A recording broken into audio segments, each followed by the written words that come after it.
jërëjëf téléspectateur Leral TV amati nañu mbégte ak kontaante ñëwati ngeen seen émission jotaayu leer yi comme ni ñu ko baaxoo defee chaque weekend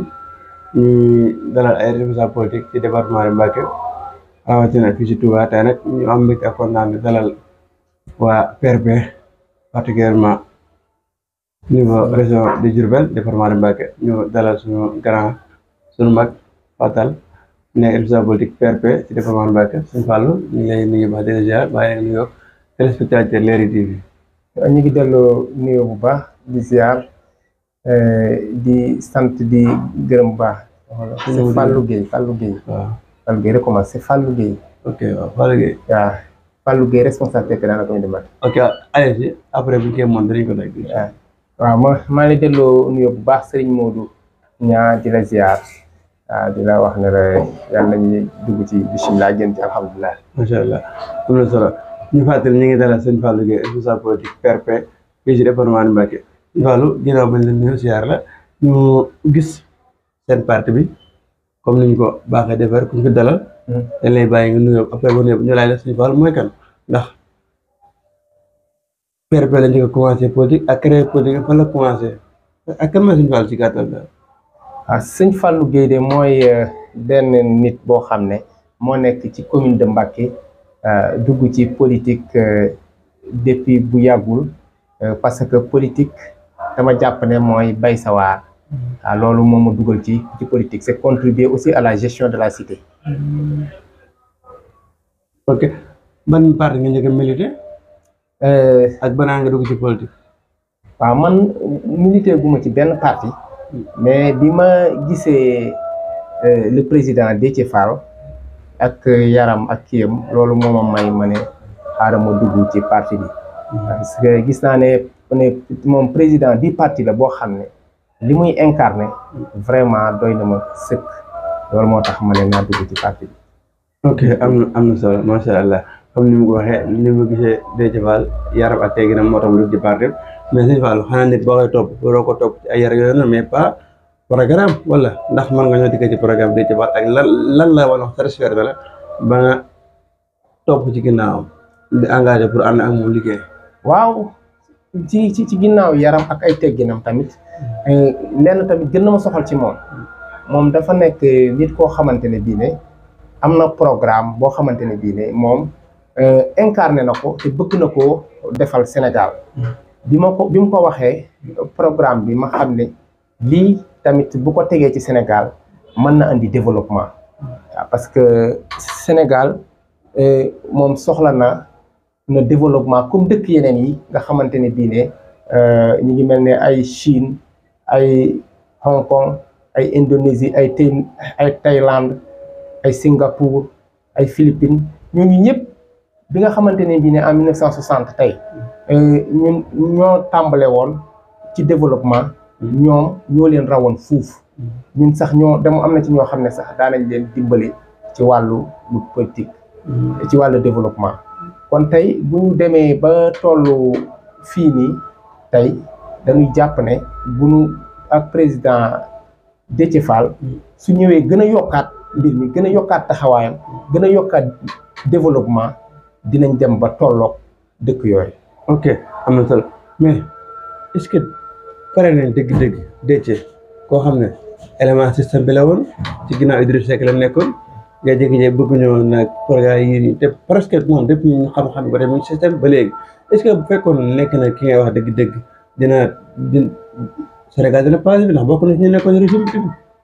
waaw mais xam nga nit ku nekk am nga loo xam ne moom la yàlla defal président Déthié Fall moom tamit à part entière am na organisation am na méthode moom am na organisation am na méthode et puis li nga xam ne nii moom la teg ci secteur primaire muy agriculture teg ko ci secteur secondaire muy industrialisation teg ko ci secteur tertiaire yooyu yëpp bu ko mobiliser Sénégal wax dëgg fa yàlla mën na àgg fa nga xam ne nii moom la ñu soxla. justement gis nañ jamono ji ñu ngi si nawet mais wàllu ku wax programme xam na Sénégal seen programme presque li ñu dundee lépp dañ koy béy Déthié ak Sénégal fi mu toll ni ñu ko xamee nga xam ne Sénégal yi gën a dox mën naa ne mbay mi ak napp bi ndax Déthié programme baykat yi en tant que ay doom baykat ndax am na lu mu leen programme wala agriculture. waaw di dëcc ci wàllu programme mbay moom am na bu baax a baax nu mu programme parce que booy xool tey ci àll bi tey au niveau de la zone de l'Anambé ak au niveau aussi de la zone tamit de kii la vallée du fleuve Sénégal ak Anambé Déthié Fall foofu am nañ fa ay hectares yu bari parce que boo dee seet au niveau de l'Anambé man même am nañ fa tey 110 000 hectares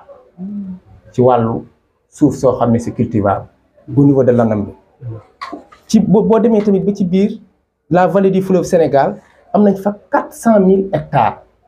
ci suuf soo xam ne nii suuf soosu yëpp mën nañ ko bay suuf soosu yëpp bu ñu ko boolee bay ko tey mais Sénégal ci wàllu agriculture mais danañ dem ba danañ jot li ñuy wax autosuffisance alimentaire bu baax a baax parce que suuf yooyu noonu bu ñu ko bayee tey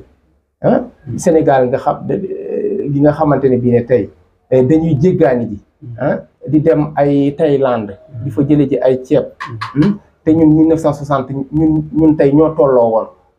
même niveau de développement tey mais loolu day yomb bu baax a baax ci Sénégal tey moom tamit mu ne man kat tey dinaa gën a yokk sama volonté bu ma mën a amoon tey dana ko yokk gën a investir ci mbay mi ba nga xamante ne bii ne tey Sénégal ci wàllu développement yi nga xam ne nii tey dëkk yi réew yu mag yi nga xam ne nii tey moom la ñuy dégg ci àdduna bi. ok mais ak li fi président Macky Sall investir lépp gis nañ presque 2011 2012 Sénégal dina am problème lu ñuy dundee presque dinañ jégal moom mais avec président Macky Sall 2012 ba 2023 pour le moment nii liñ daan importer yëpp ñu ngi koy bay avec programme Plan Sénégal émergent bu ñu lay xool ceeb bi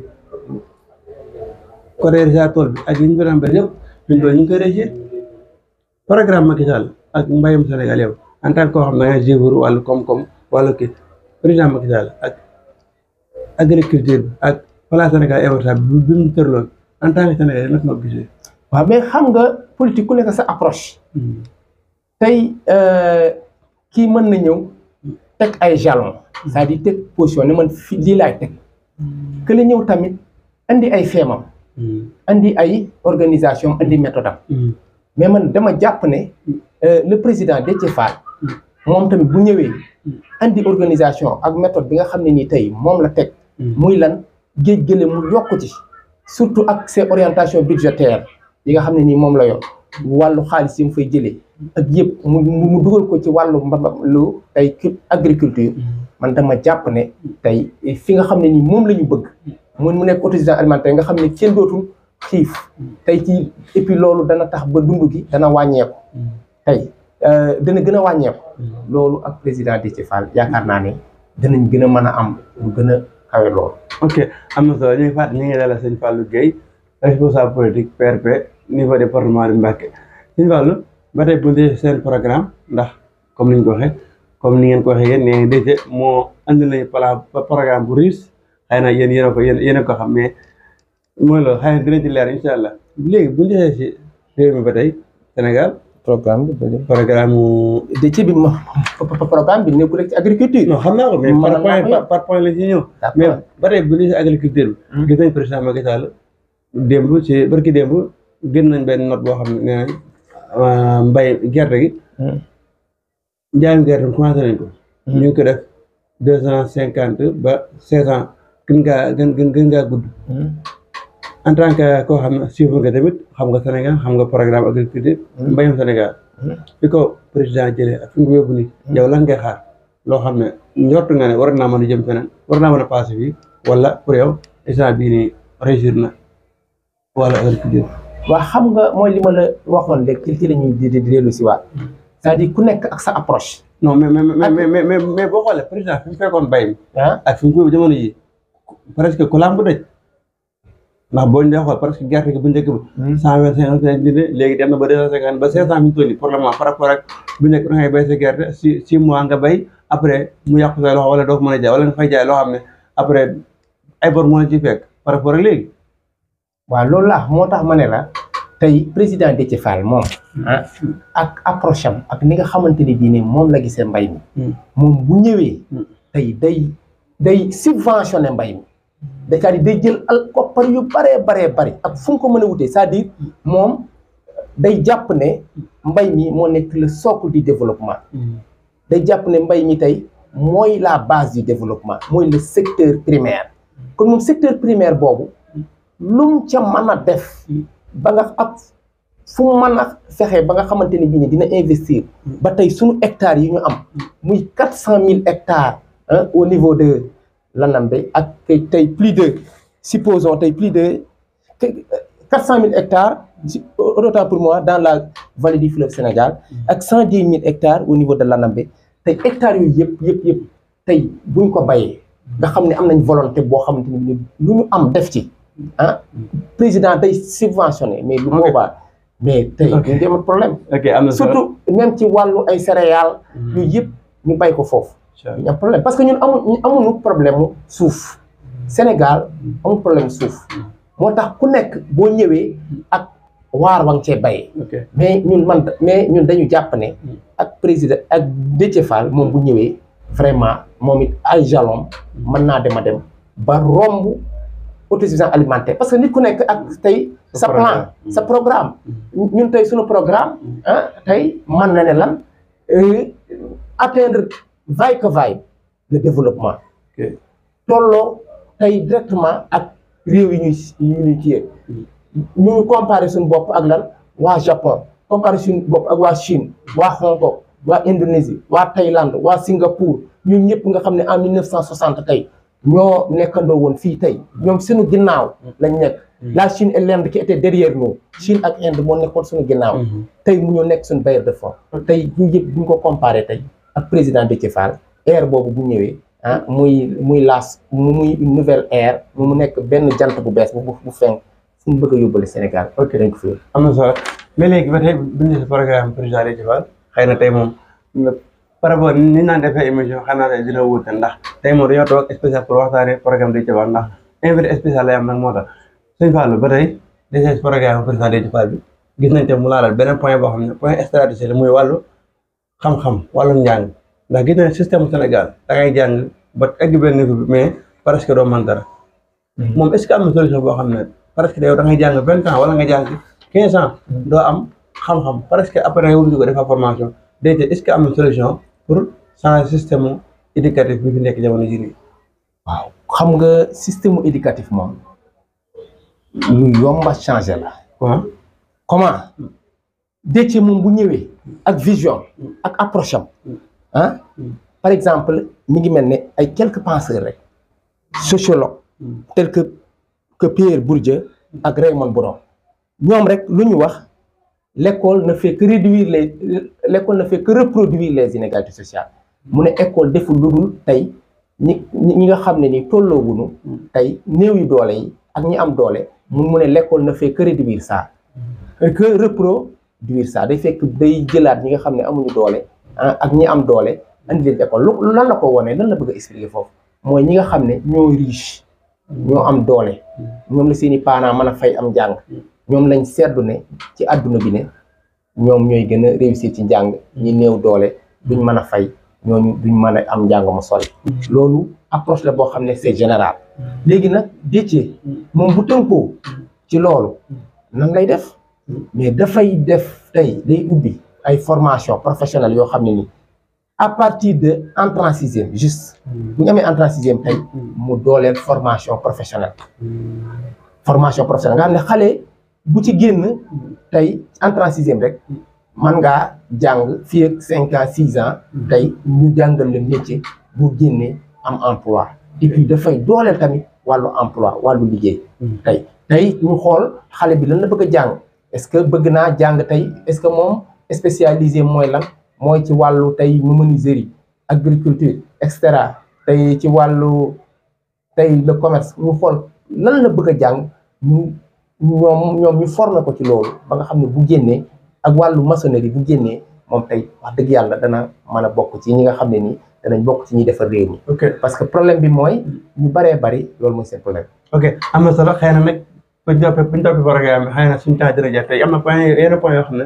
peut-être nañ ko waxtaan xëy na dañuy bàyyi loolu après ba beneen yoon incha allah ñu ñëwaat programme mais day des politique bi programme Déthié Fall réussi na trop mais liy njàkk mooy njàkk muy baas Déthié Fall parce que ginnaaw Idrissa Seck la toppoon rek ba jégi-jégi fépp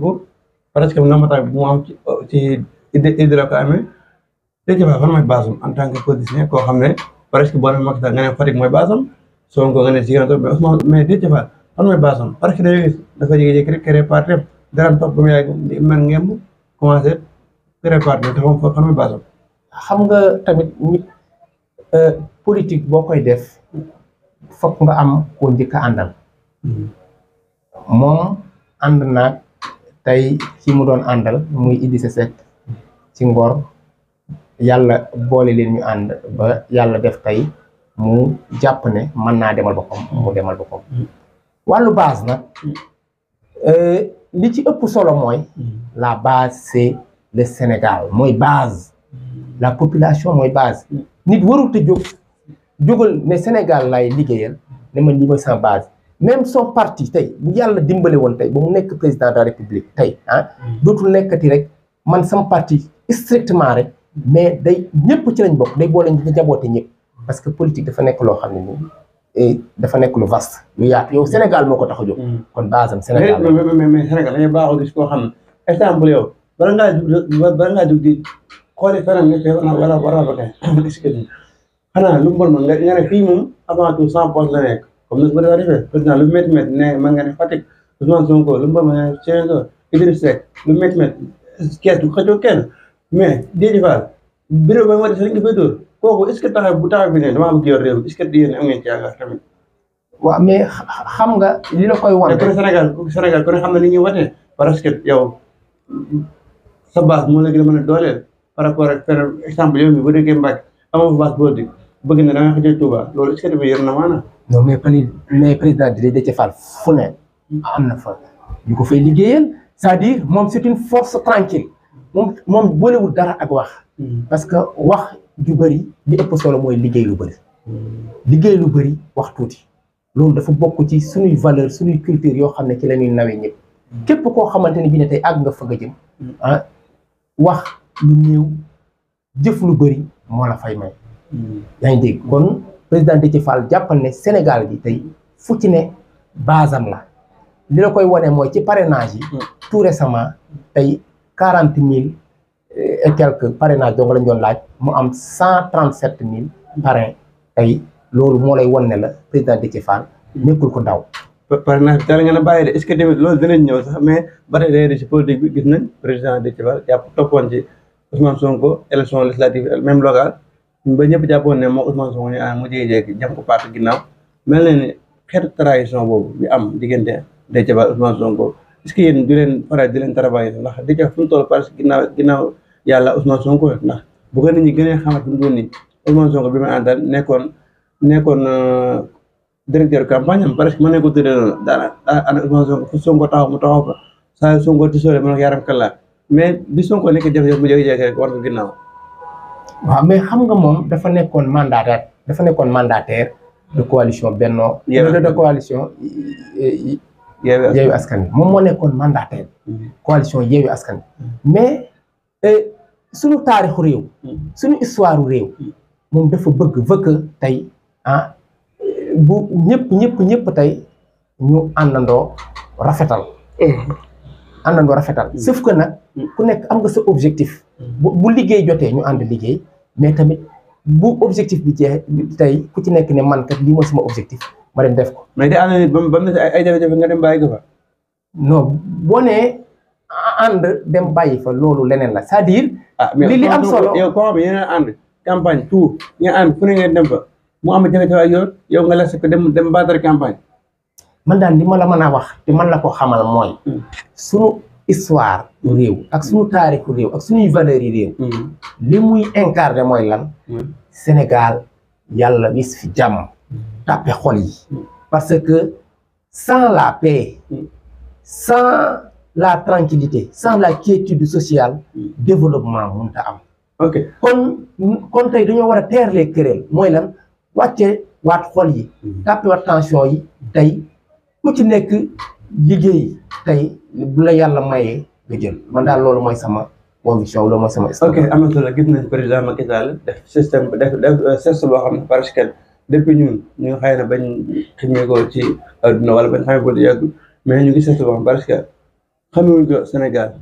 taxaw publiquement ne lu du ma doon candidat élection yi di ñëw nga xam ne première fois Sénégal am candidat am élection yoo xam ne président bi jiite réew bi yow en tant que républicain naka nga ko gisee. waaw mais xam nga tey kuy dugg ci politique kenn saxal loolu yaa xam ne ci dugg booy génn ci boo demee tey ba jàpp ne sa heure bi jot na nga war a def lii tamit loolu sa autonomie la yow yaa koy jàpp nga xool mais li am solo ba am solo mooy que ni ki nga xamante ne bii ne moom moo toog ba ci yàgg mu ne lii lay def kooku moom la concerné ñun li ñu concerné mooy lan mooy nan la président Déthié Fall après bu yàlla defee mu jël le relais tey ak yaram ak tegginam ak son organisation ak sa méthode nan lay def tey ba tey yóbbu suñu réew mi ba mu tolloog réew yi gën a riche ñun foofu la ñu taxaw te loolu la ñuy liggéey loolu la ñuy xëy suba ngoon. ok parrainage bi gis nañ Sénégalais yëpp jub presque parrainage mel na ne kenn amutoon ci réew mi ginnaaw bi nga xam ne Ousmane Sonko wala kenn nañ ko candidature am ba léegi muy xëccoo ak ñoom mais depuis ñu lancé ne Bassirou Diomaye Faye mooy seen moom la ñuy parrainé parce que Sénégal ñi ngi doon xam ne parrainage ñu ngi fi doog am yéen ngeen taxaw fee ne jéegi matal ngeen est-ce que amu leen njàqare ci parrainage bii nii ak par ngeen toll ci parrainage jamono jii niveau département Mbacké laa wax. waaw mooy li ma la wax léegi dama ne la léegi le président Déthié Fall moom am na bi mu jógee rek déjà gis nga li mu collecté ci ay parrainage am na ñoo xam ne ñoom la bokkal terrain bi moom yàlla may na ko xol bu rëy yàlla may na ko xol bu rafet mu ne man kat ñi nga xam ne ñoom laa bokkal le terrain ñoom tamit maa ngi leen di may ñu am dara kooku dafay wone toujours leur solidarité que ni réew mi ñoo ko bokk kenn mënu koo xar ñaar politique nous ne sommes pas des adversaires nekkuñu ay noon mais ku ci nekk la la tax a jóg mooy lan comment tu vas faire pour poser ta pierre mooy def ba teg sa xeer ba bu ëllëgee boo génnee ci politique pour dégg xam ne wala tey xale yi ñëw ëllëg xam ne yow kat am nga loo fi sàmm. ok kon président Déthié Fall foofu la taw. ok mais parrainage yéen da ngeen di dara bàyyi tamit yow loo xam ne presque léeg-léeg moo xam ne da ngeen jàll nit ñi nekk ci terre di parrainage yéen ngeen a bàyyi nañ est-ce que loolu dana am xel tamit. waaw mais mooy li ma la wax léegi moo tax ma ne la président Déthié Fall tey li mu dajale ci ay nit kon li ngeen dajale dal na seen xel. li mu dajale ci ay nit non seulement dal na suñu xel mais tamit dafay am esprit de partage ak esprit d'ouverture moom dafa bëgg di partager saa su nekk ak di ubbeeku saa su nekk di wane que ni kat ku ci ne tàllal naa la loxo langue gi ku ci nekk tey mën nga ci dugal sa loxo ku ci yàlla may nga jël mais moom maa ngi koy ñaanal ak ñun ñi ngi koy ñaan ñi ñu ànd ak moom yàlla may ko réew mi ba nga xam ne fi mu bëgg a àgg. PRP niveau département Mbacké fan ngeen toll ci liggéey bi diggante Mbacké ak Touba ndax yéen pare ngeen ak ñaata si son ngeen taxawale gon depuis PRP am ci département Mbacké ak cellule nan lay taxawee ak responsabilité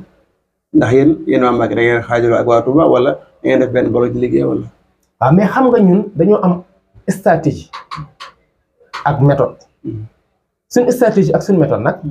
mais buñ ko ñëw ba fii ñu naan ñun ñii la ñuy jaare mais la ñuy jaare en tout cas non mais dama ne ba ngeen taxawee ba léegi ñaata cellule ngeen taxawagul ci département de Mbacké ñaata son ngeen amagul ci département de Mbacké ndax dañoo gis parti yi fi ñëw bëgg dem moo jaay yëpp am nañ presque dañ naan la am nañ 50 son fii si ñu la installé nañ cellule installé mais yéen duñ leen dégg ci dara département de Mbacké fii. waaw moo tax ma ne la ñun suñ lépp amul wax ñun dañuy jëf lu bari wax lu tuuti mais en tout cas li am solo ba am solo mooy bu ñu demee ba